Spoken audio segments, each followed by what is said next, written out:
આજે 31 જાન્યુઆરી ટ્રેડિંગ કરતી વખતે બહુ ધ્યાન રાખવું પડશે, કારણ કે પોઝિટિવ ન્યૂઝ કરતાં નેગેટિવ ન્યૂઝ થોડાક વધારે દેખાય છે. અને ઉપરથી અમુક જે આંકડા બધા જાહેર થવાના છે એ બી બધા ઇમ્પોર્ટન્ટ છે.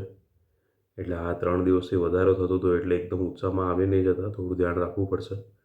ગઈકાલે જે કંપનીઓના રિઝલ્ટ સારા આવ્યા એમાં એક હતી પીબી ફિનટેક. એમનું પ્રોફિટ વધી ગયું 88%. એટલે આજે આ વચ્ચે નક્કી છે. અને બીજા બધા રિઝલ્ટમાં તો કોઈ મજા એવી હતી નહીં. જે કંપનીઓના રિઝલ્ટ ખરાબ આવ્યા એમાં એક બાયોકોન હતું. એમનો પ્રોફિટ 96.2% ઘટી ગયો. પ્રેસ્ટીજ એસ્ટેટ પ્રોજેક્ટ, આમનો પ્રોફિટ ઘટી ગયો 84.8%. પછી ગ્રીનલેમ ઇન્ડસ્ટ્રીઝનો પ્રોફિટ 49.8% ઘટી ગયો. જિંદાલ સ્ટીલ એન્ડ પાવરનો પ્રોફિટ 50.7% ઘટી ગયો. શ્રી સિમેન્ટનો 68.8% ઘટી ગયો. અને પ્રાજ ઇન્ડસ્ટ્રીઝનો પ્રોફિટ 41.6% ઘટી ગયો. એટલે હવે આ બધાના છે તે નેગેટિવ રિપોર્ટ આવશે. એટલે આ બધા શેરથી બચીને જ રહેજો. અને તમારા પોર્ટફોલિયોમાં હોય તો વિચારી જોજો તમારે શું કરવું છે. અને બીજું જે શેર હજી વધી શકે એમાં એક છે વેસ્ટર્ન કેરિયર્સ ઇન્ડિયા. આમને જે તે હિન્દુસ્તાન ઝિંક પાસેથી 170 કરોડના વેલ્યુનો ઓર્ડર મળ્યો છે. બીજું એક છે વિપ્રો. હવે આમણે એતિહાદ એરવેઝ સાથે 5 વર્ષના કોન્ટ્રાક્ટ કર્યા છે આઈટી સર્વિસ પ્રોવાઈડ કરવા. એટલે એ બી ગ્રીન ઝોનમાં રહેશે જ. અને એક છે ઇરકોન ઇન્ટરનેશનલ. હવે આમનું જે જોઈન્ટ વેન્ચર હતું એમને છે તે 631.2 કરોડનો ઓર્ડર મળ્યો છે મણિપુરના પબ્લિક વર્ક્સ ડિપાર્ટમેન્ટ પાસેથી. એટલે આજે ઇરકોન ઇન્ટરનેશનલનો શેર ભાવ બી વધશે એ નક્કી છે.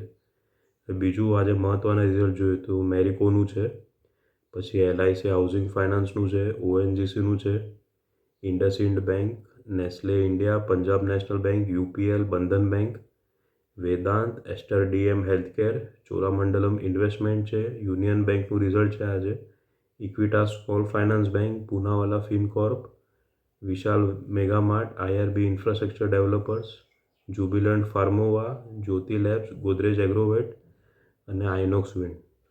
એટલે આ બધામાં આજે મૂવમેન્ટ રહેશે. એટલે તમે જોજો કયા શેરમાં તમે ઇન્ટ્રાડે કરી શકો, કયા શેરમાં નહીં. બીજું એસએમઈ સેગમેન્ટમાં આજે જીબી લોજિસ્ટિક્સ, કોમર્સ અને એચએમ ઇલેક્ટ્રોનિકનું પણ લિસ્ટિંગ છે. એટલે એસએમઈમાં બી આજે થોડી ધમાલ રહેશે. ગઈકાલે રાતના અમેરિકન અને યુરોપિયન શેર બજાર વધ્યા હતા. આજે એશિયામાં સાઉથ કોરિયા માઇનસમાં છે, પણ જાપાન, સિંગાપુર અને ઇન્ડોનેશિયા પ્લસમાં છે.